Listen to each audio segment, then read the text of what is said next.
Cuando alguno hurtare buey u oveja y lo degollare o vendiere, por aquel buey pagará 5 bueyes y por aquella oveja 4 ovejas.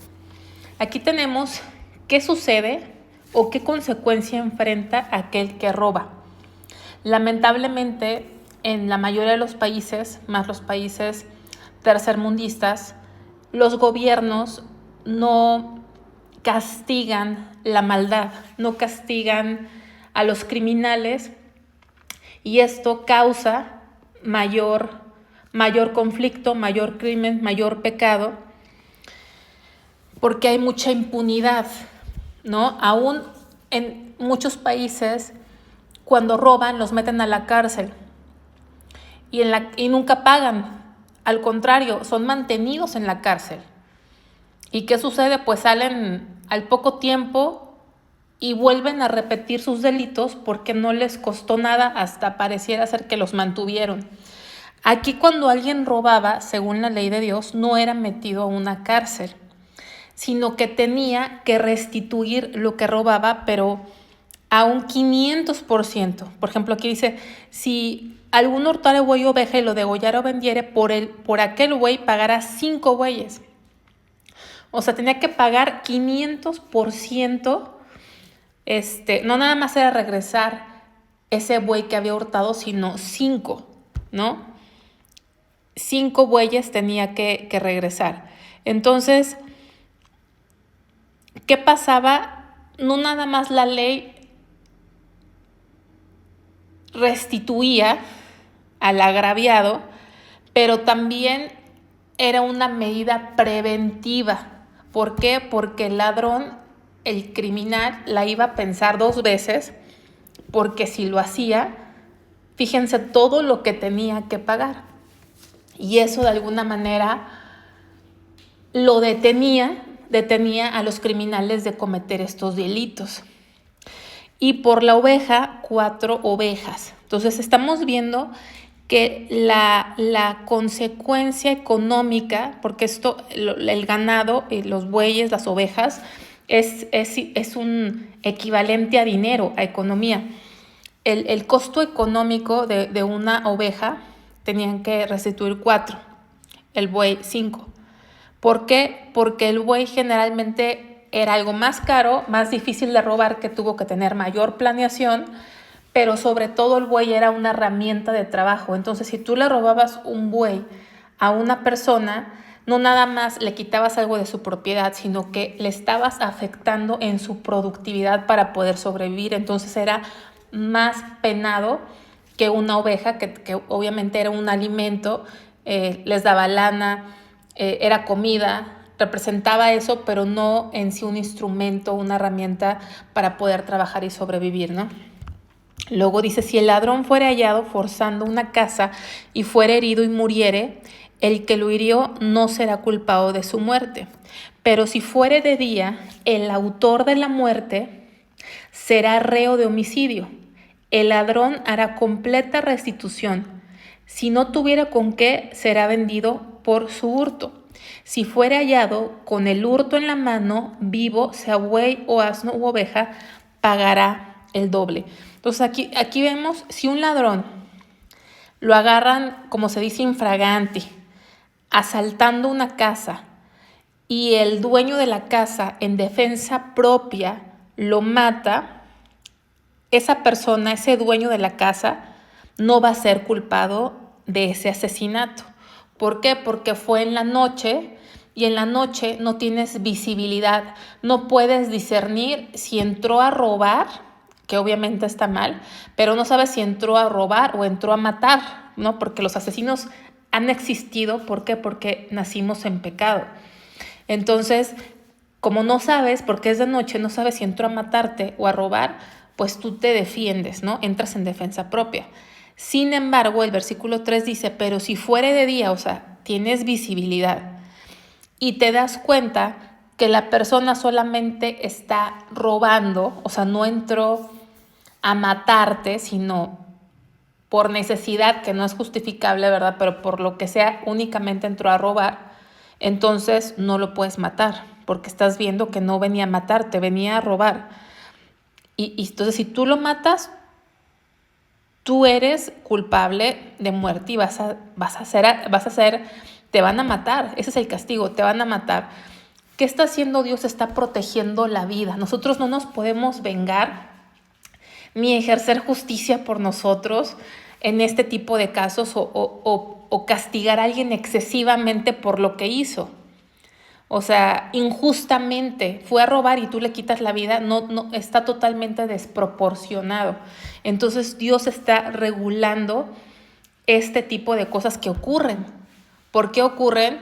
Porque como hemos repetido, nuestra naturaleza está caída, o sea, tiene una inclinación al mal y mientras estemos en este mundo caído, con personas caídas, pues se van a gestar este tipo de cosas, ¿no? Pero Dios ponía esta ley, no podías matar a alguien. Si tú matabas a alguien porque fue a robar a tu casa, tú mereces la muerte. Dice, el ladrón hará completa restitución. Si no tuviera con qué, será vendido por su hurto. O sea, si se robó algo, te lo tiene que regresar. Y ya leímos ahorita que no nada más era regresar, sino tenía que regresar 4 o 5 veces más. Ahora, si esa persona no tenía con qué pagarte, ahí era donde él se hacía siervo o esclavo tuyo.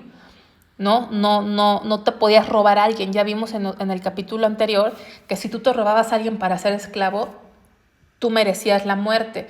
Y aun cuando tuvieras un esclavo, tú no lo podías matar, no tenías derecho a matarlo.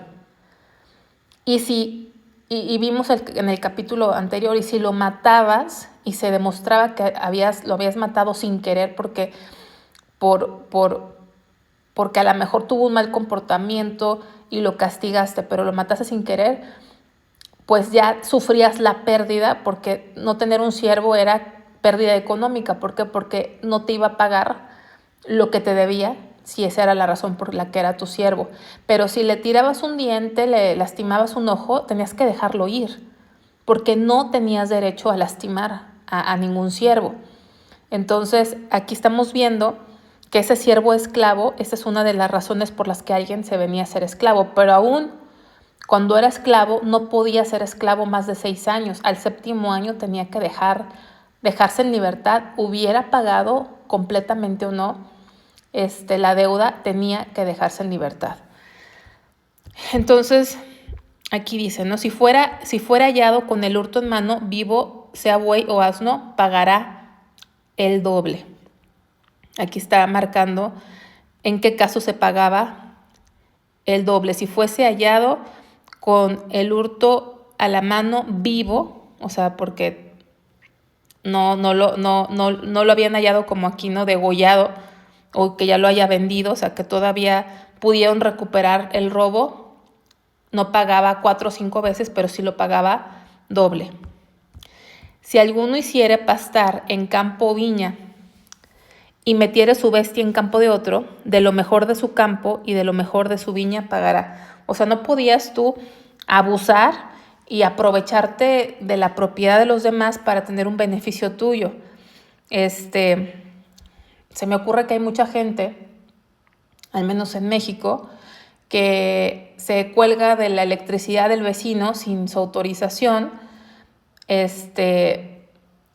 para no pagar luz, ¿no?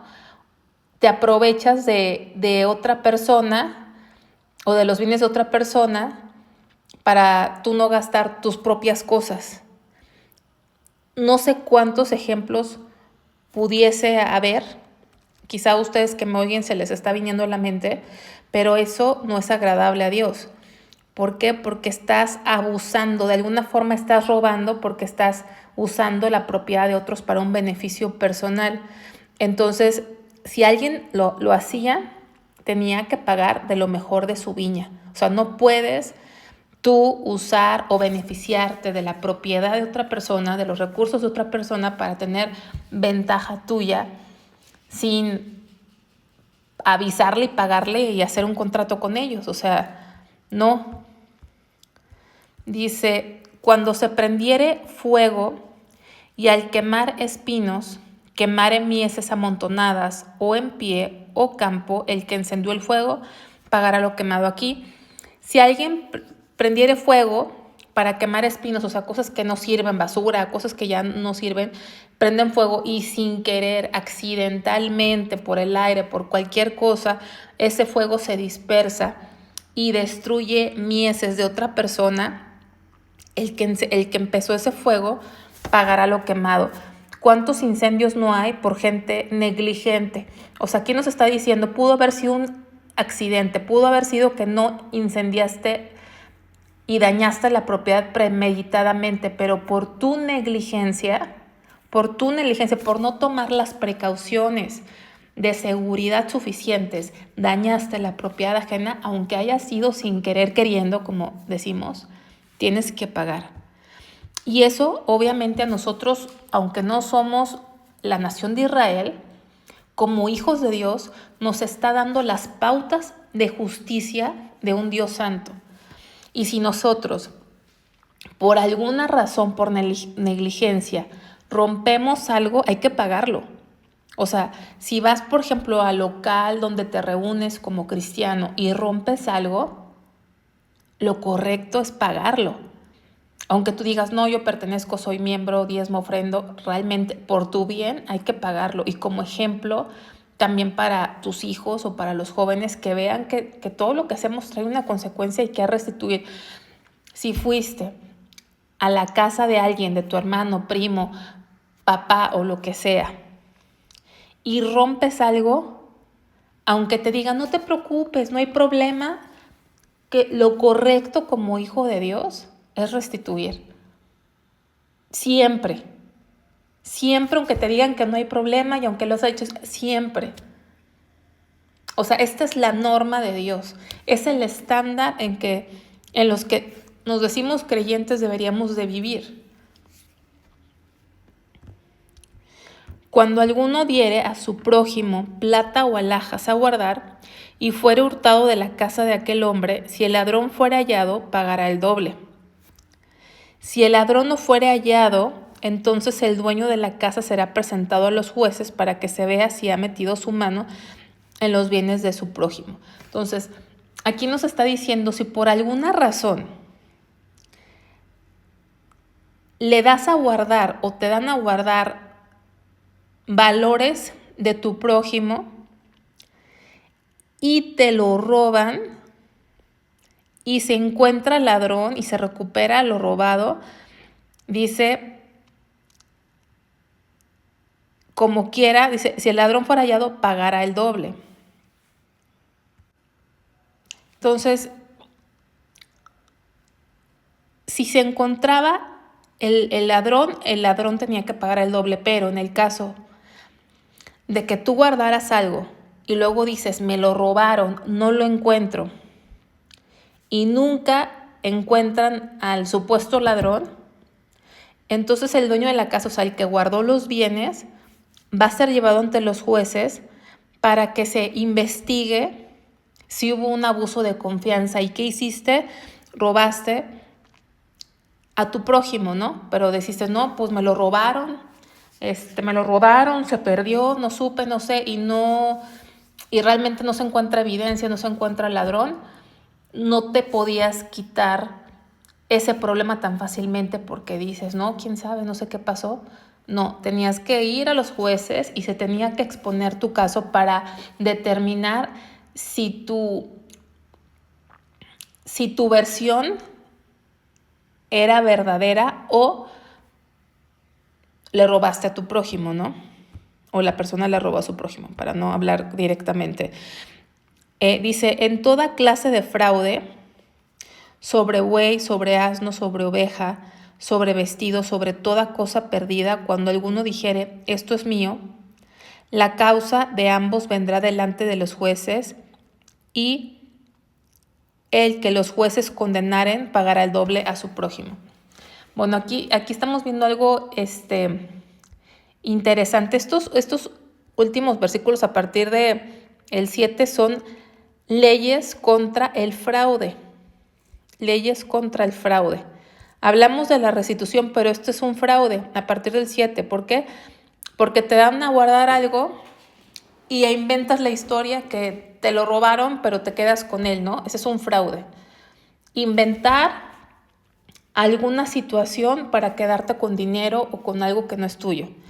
Aquí vemos otra clase de fraude. Dice, en toda clase de fraude sobre buey, sobre lo que sea, sobre vestido, sobre toda cosa perdida, cuando alguno dijera esto es mío. Ese está muy interesante porque si alguien perdía algo, no se quedaba ahí el asunto, ¿no? Hay mucha gente que dice, yo me lo encontré, es mío, ¿no? Me lo encontré y ya me pertenece. Pero vemos que aquí no era así. De alguna forma, si tú te encontrabas algo, tenías que ver la forma de regresárselo al dueño. Porque, ¿qué sucedía? Aquí está diciendo, si alguien dice esto es mío, vamos a suponer que de repente, en este caso, dice sobre vestido, ¿no?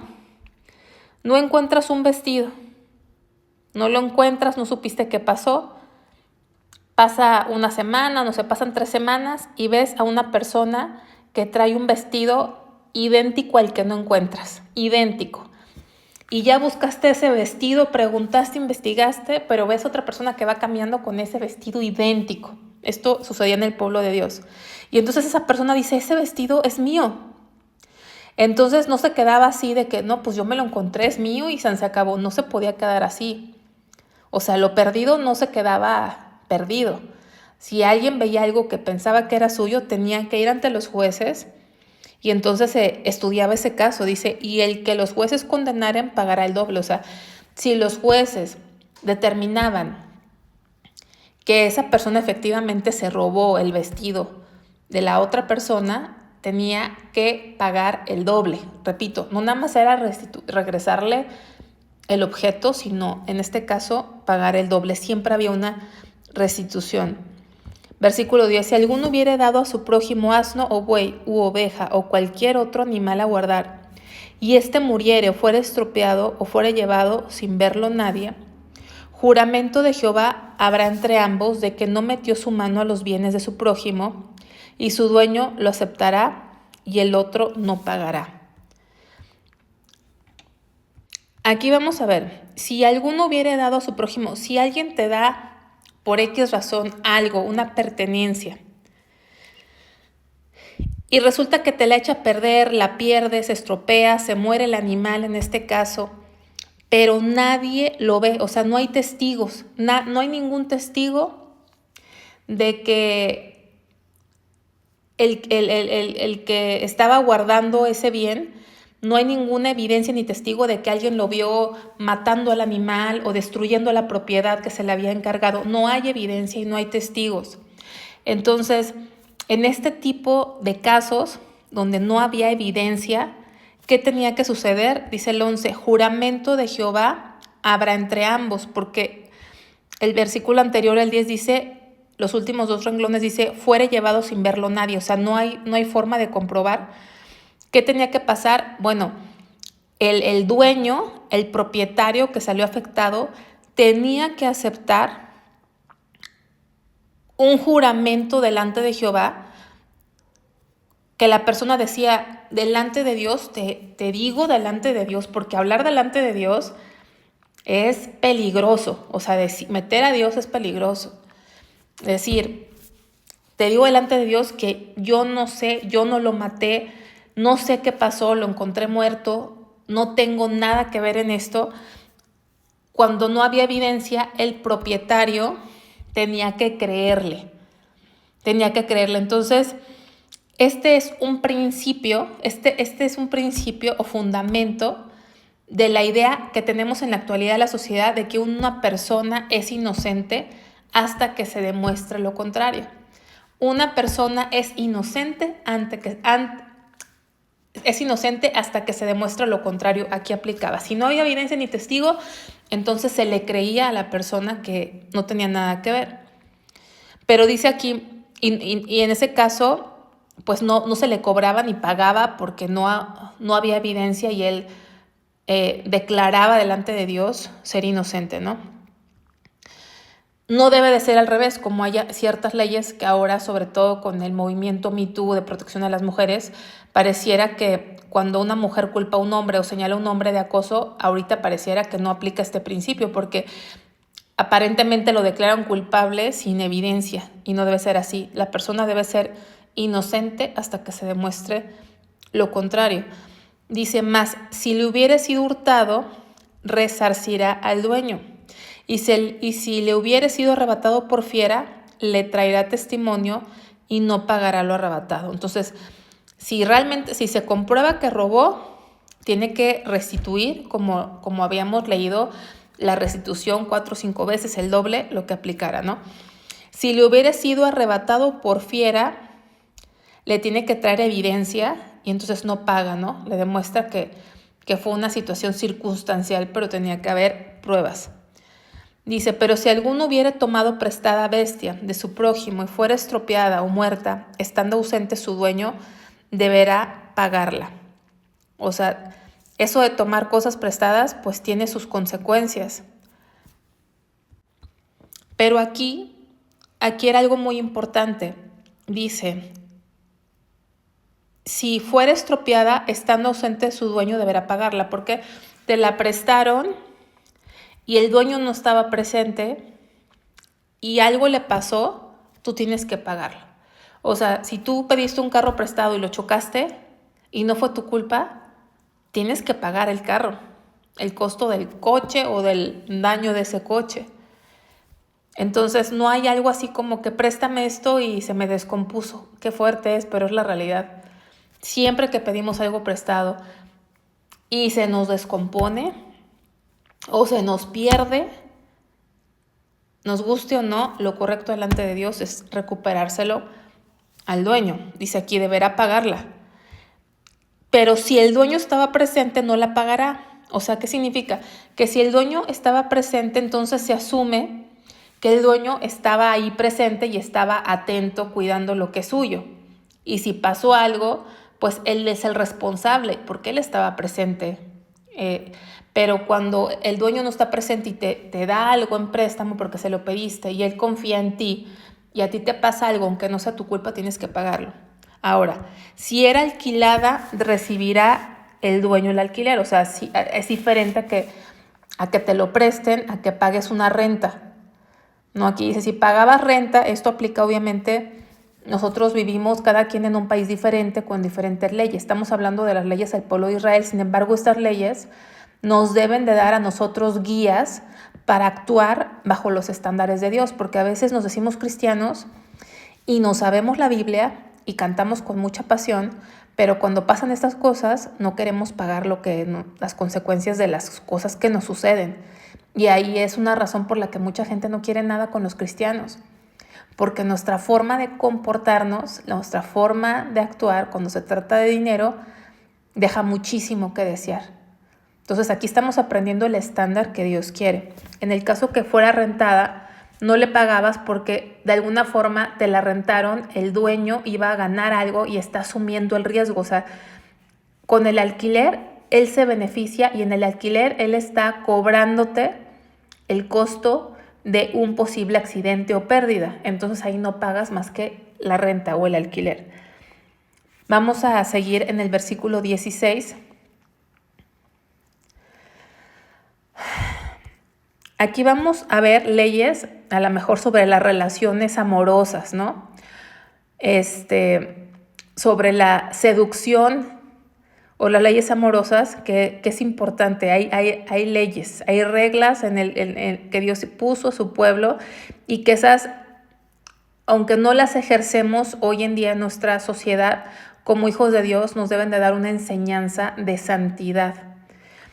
Si alguno engañare a una doncella que no fuere desposada y durmiere con ella, deberá dotarla y tomarla por mujer. O sea, si alguien engañara a una doncella, se entiende que esta doncella era virgen, era soltera, era pura y la engaña, o sea, la seduce, la enamora. Obviamente los dos hicieron mal. ¿Por qué? Porque tienen relaciones sexuales antes de casarse, porque se enamoraron, pero él, de alguna manera, lo único que quería con ella era el momento, ¿no?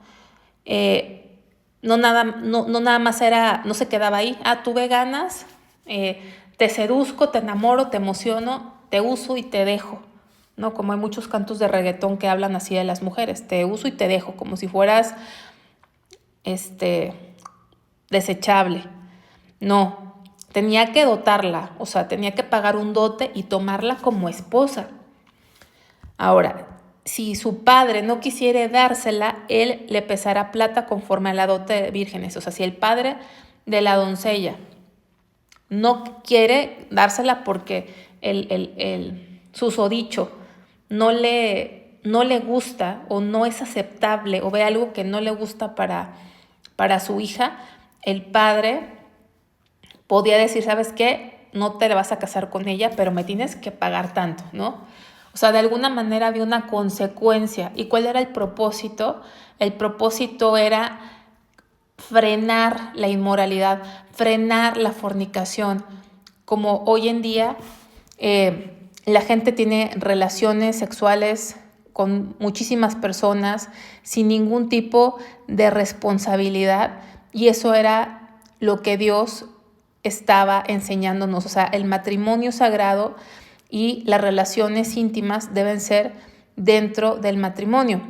Ahorita en nuestra cultura es un desbarajuste completo, no se valora la pureza, no se valora la intimidad exclusivamente en el matrimonio, y entonces aquí pues había pérdida. ¿Por qué? Porque el hombre tenía que asumir, o sea, no nada más es de una noche, es para siempre, no nada más es de un ratito, es para siempre, hay un compromiso y aparte tienes que pagar las consecuencias. Pero si el padre no quiere dársela, como quiera paga las consecuencias, pero ella también paga las consecuencias. ¿Por qué? Porque iba a reducir mucho sus posibilidades de casarse, porque ya no era tan deseable, ¿no? Porque no era virgen, no era pura ya. Entonces, eso los tenía que refrenar de alguna manera a no seguir sus emociones momentáneas, porque les iba a traer consecuencias. Dice, la hechicera no dejarás viva. Cualquiera que cohabitare con bestia morirá. El que ofreciera, aquí ya cambiamos a leyes civiles y religiosas, y estamos viendo el 20, dice, el que ofreciera sacrificio a dioses excepto solamente a Jehová será muerto. Aquí estamos viendo otros 3 crímenes, pecados merecedores de la pena capital. No nada más el homicidio merecía la pena capital, sino estamos viendo estos otros 3, que es a la hechicera, o sea, la bruja, a la adivina, tiene que morir, porque toda práctica de adivinación, de hechicería, ese tipo de cosas, de las energías, de la lectura del café, lectura de las manos, toda aquella práctica oculta que es hechicería, las personas que lo practicaban tenían que morir. Es diabólico, tenían que morir. ¿Cuánta gente no moriría hoy? Pero hoy en nuestra sociedad esta gente está en la televisión, está en las redes sociales. Los políticos van a los hechiceros a que les hagan cosas para que tengan éxito, para conocer el futuro. Entonces vivimos en un mundo que hay mucha maldad y en el que se rompen los preceptos de Dios, y por eso el mundo está como está.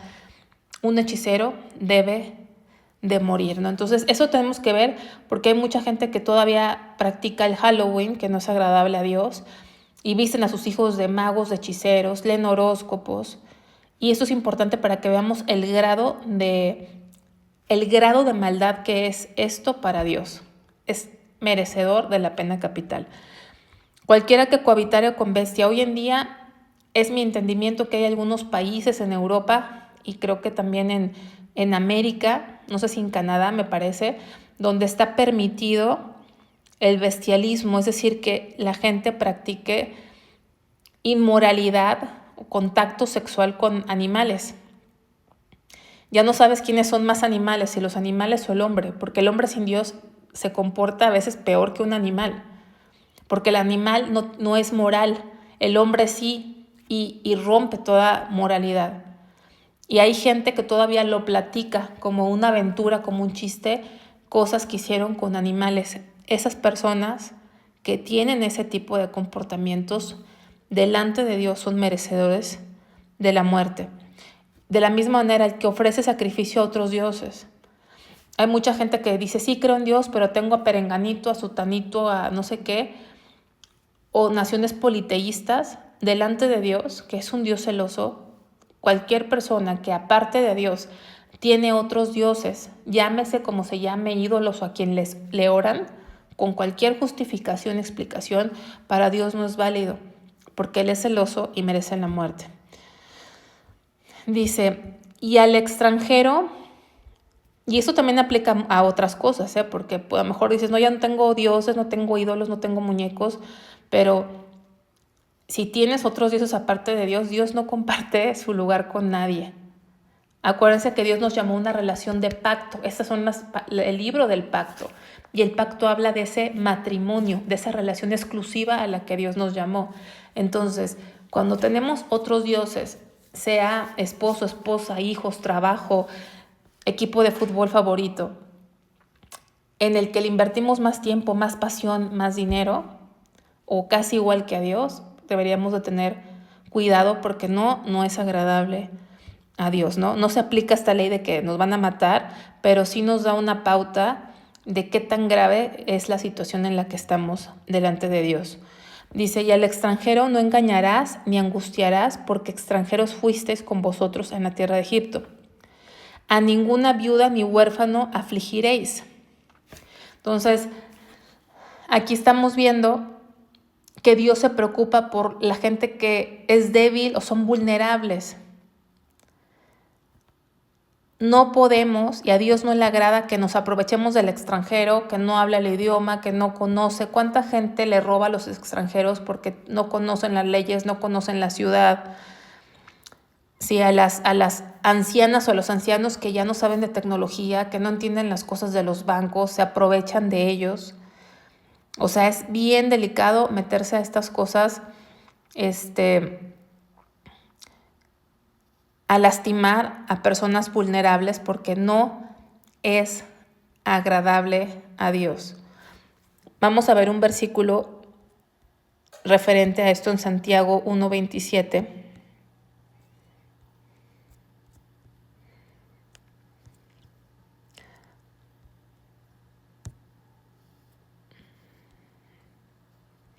La religión pura y sin mácula delante de Dios el Padre es esta: visitar a los huérfanos y a las viudas en sus tribulaciones y guardarse sin mancha delante del mundo.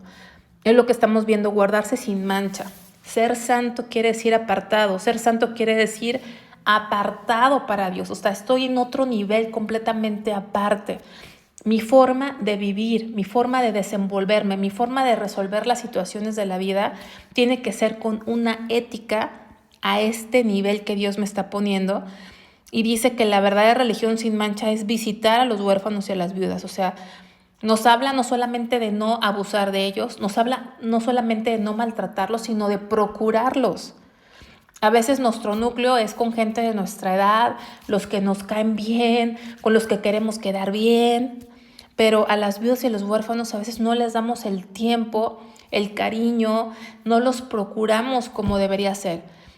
Aún en nuestra propia familia, en la congregación, en nuestros vecinos, a los extranjeros inmigrantes, de alguna forma hay que apoyarlos con sabiduría bajo la dirección de Dios, ¿no? Porque tampoco puedes apoyar a cualquier persona, pero sí no ser tan indiferentes y fríos. Entonces no se trata no nada más de no hacer mal, sino de hacer el bien a este grupo de personas que están necesitados, que están vulnerables. Eso es la expectativa del pueblo de Dios. Es lo que se espera de los que se dicen hijos de Dios. Entonces, vamos a seguir. Espérame, ya me pasé al 23, con razón, 22. Vamos al 22, Éxodo 22. Dice, al extranjero no engañarás ni angustiarás, porque extranjeros fuisteis vosotros en la tierra de Egipto. Ninguna viuda ni huérfano afligiréis. Porque si tú llegas a afligirles, fíjense, y ellos clamaren a mí, ciertamente oiré yo su clamor. Aunque ellos te parezcan desamparados, que nadie los va a defender, que no tienen un abogado que venga a defender, que no tienen a alguien que venga a ponerte en tu lugar, van a clamar a Dios y a lo mejor mucha gente los ve desamparados, pero si tú te metes con personas vulnerables, el que va a venir directamente a defenderlos, tarde o temprano, va a ser Dios. No se va a quedar impune ningún maltrato que tengas para gente vulnerable. Dice, y mi furor se encenderá y os mataré a espada y a vuestras mujeres serán viudas y huérfanos vuestros hijos. ¿Cuánta gente dice, ¿por qué me pasó a mí esto? Y no entiende, pero no se acuerda que ha sido maltratador o ha sido indiferente a las necesidades de la gente necesitada. Dice, cuando prestares dinero a uno de mi pueblo, al pobre que está contigo, no te portarás con él como logrero ni le impondrás usura. O sea, dentro de su pueblo, del pueblo judío, siempre tienen que ayudarse.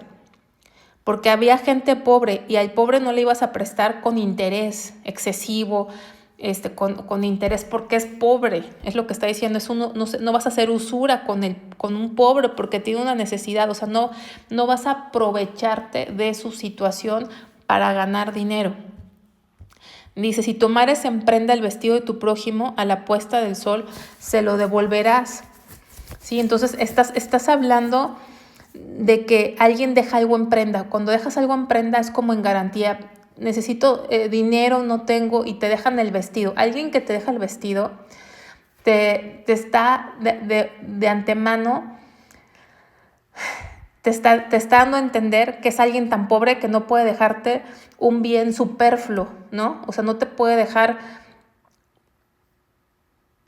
un instrumento de trabajo, una mesa, un mobiliario, no te deja un buey, por ejemplo, con el que trabaja, no te deja su vestido, que es una necesidad básica. Te estás dando cuenta que esa persona es pobre y te dejó el único que tenía para taparse. Entonces Dios dice, si te dejan algo en garantía, el vestido, no puedes quedártelo 2 días, tienes que regresarlo porque no va a tener que ponerse el siguiente día, o sea, no va a tener que ponerse, tienes que regresárselo. Estás hablando de gente que es pobre, dice, porque solo eso es su cubierta. O sea, el vestido es una necesidad básica, así como la comida.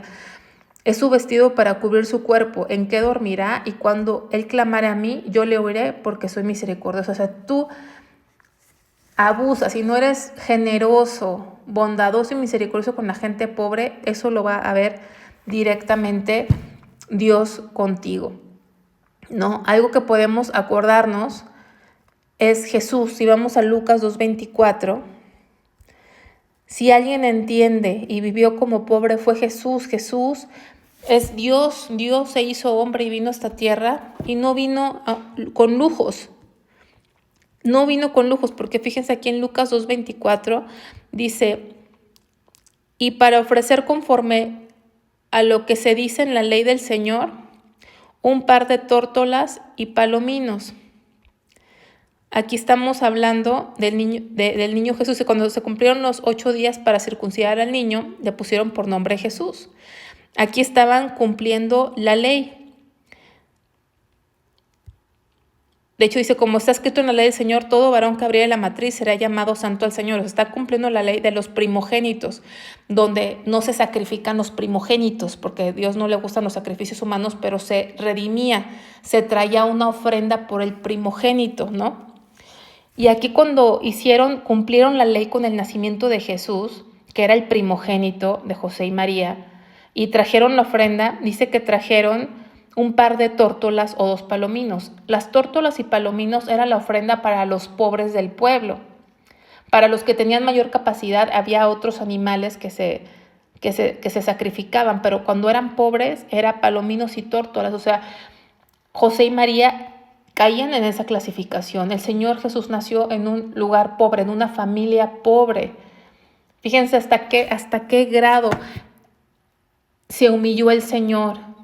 De tal forma que no hay pobreza, situación que alguien pueda quejarse que el Señor no la entienda, porque Él pasó todo lo más difícil que un ser humano puede pasar, Él lo vivió.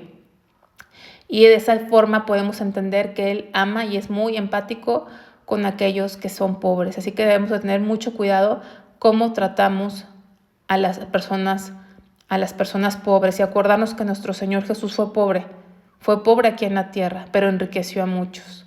¿Cómo tratamos nosotros a la gente de escasos recursos que nos rodea? Vamos a regresar a Éxodo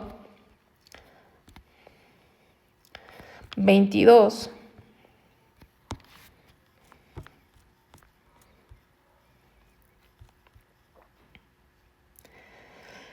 Cuando prestares dinero a uno de mi pueblo, bueno, eso lo leí, dice, no injuriarás a los jueces ni maldecirás al príncipe de mi pueblo. Fíjense, vamos a Hechos 23:5, nada más para que vean, porque hay mucha gente que dice, no, esto ya no aplica, la ley ya no aplica, ya somos libres. Pues claro, somos libres, pero no vivimos en libertinaje, somos libres, pero para servir a Dios. Entonces, de las leyes que están aquí, las leyes ceremoniales, no las practicamos porque ya tuvieron su cumplimiento en Jesús, pero las leyes morales debemos cumplirlas, no porque estemos forzados, sino porque ese es el estándar de Dios, porque así agradamos a Dios, porque ese es el carácter de un Dios justo. Y aquí vemos en Hechos 23:5, dice, Pablo dijo, no sabía, hermanos, que era el sumo sacerdote, pues escrito está, no maldecirás a un príncipe de tu pueblo, ¿sí? Entonces, ahí viene toda una historia que vivió Pablo, pero aquí el punto es que Pablo repite, escrito está, no maldecirás a un príncipe de tu pueblo. O sea, lo está validando Pablo, este mismo principio lo está validando en el Nuevo Testamento. Para aquellos que dicen que ya la ley quedó en el Antiguo Testamento, no. Ahora tenemos más responsabilidad, ¿sí? La ley quedó como en el mínimo a cumplir, porque ahora que estamos en la gracia, que ya vino Cristo, que tenemos el Espíritu Santo, que tenemos la Biblia completa, estamos en un mejor pacto y un mejor pacto demanda más de nosotros. No porque estemos forzados como aquí por ley, sino por amor a Dios, porque Dios ya vino a vivir en nosotros y debería reflejarse su justicia y su santidad en nosotros. Y aquí vemos que Pablo está citando este mismo versículo donde dice, no injuriarás a los jueces ni maldecirás. O sea, debe haber un respeto por la autoridad, a los que Dios pone por autoridad, pero también como autoridad en nuestro ámbito eclesiástico, ¿no? Como creyentes, como congregación. No demorarás la primicia de tu cosecha ni de tu lagar, me darás el primogénito de tus hijos. Lo mismo harás con el de tu buey y de tu oveja, 7 días estará con su madre y al 8º día me lo darás. Es lo que acabamos de leer. A Jesús como primogénito, José y María lo entregaron, cumplieron esa ley. Esta ley la vimos en Éxodo 13, versículos 11 y 12. Se mandaba entregar a los primogénitos, como se sacrificaban los animales primogénitos en holocausto a Dios. Como los primogénitos humanos no se pueden sacrificar porque Dios está en contra del sacrificio humano, lo que hacían era traer una ofrenda, era la forma de redimir, traían una ofrenda. ¿Por qué lo hacían? Porque primeramente ya hemos visto el primogénito nos habla de Cristo. El primogénito les recordaba que Dios había salvado a sus primogénitos en la última plaga de Egipto. El primogénito nos recuerda que Dios nos dio a Cristo y nos recuerda que Dios quiere lo primero y lo mejor, no quiere lo último. Y nos recuerda le recordaba a Israel que Israel para Dios era su primogénito, su pueblo escogido. ¿Se acuerdan cuando Dios le dijo a Faraón, deja ir a mi hijo, a mi primogénito, para que me sirva? Entonces es un recordatorio. ¿Qué pasó con ellos? Que cumplían la ley, pero habían perdido el propósito, porque no nada más es dar, es cumplir, ¿no? Hay alguien que dice cumplimiento, o sea, cumplo y miento. ¿Por qué? Porque no entiendo lo que hago, no lo hago de corazón, y eso fue con lo que pasó con el pueblo de Dios. Cumplieron leyes, pero perdieron la esencia de la ley, que es el carácter de un Dios santo. Dice, y aquí está, fíjense, aquí está la explicación de esto. Y me seréis varones santos. Esta es la razón de todo esto. Me seréis varones santos. O sea, estos líneas, estas guías, se las estoy poniendo porque quiero que sean santos. Santo significa apartado para mí, diferentes para mí. No comeréis carne destrozada por las fieras en el campo, a los perros la echaréis. Tenían que ser tan diferentes que aún en su forma de vivir y en su forma de comer no podían actuar como los demás. En este caso, cuando la carne era destrozada por las fieras, se entiende que no se desangraba correctamente y está en la Biblia, está prohibido tanto en el Antiguo como en el Nuevo Testamento comer sangre. No se puede porque la sangre es vida. Entonces, cuando se despedazan los animales, generalmente no se desangran como es, permanece la sangre en los tejidos. Aparte, se contaminan. Entonces, no podían comer cualquier cosa, no podían comer así. Hasta en su forma de comer, hasta en eso, en la vida diaria tenían que ser diferentes. Mucha gente piensa que la religión que Dios busca es ir los domingos o hacer algún rito, pero no, lo que Dios busca es que en nuestra vida diaria, en cosas tan simples y comunes como comer, haya una diferencia en donde la forma en que actuamos refleje el carácter de un Dios santo.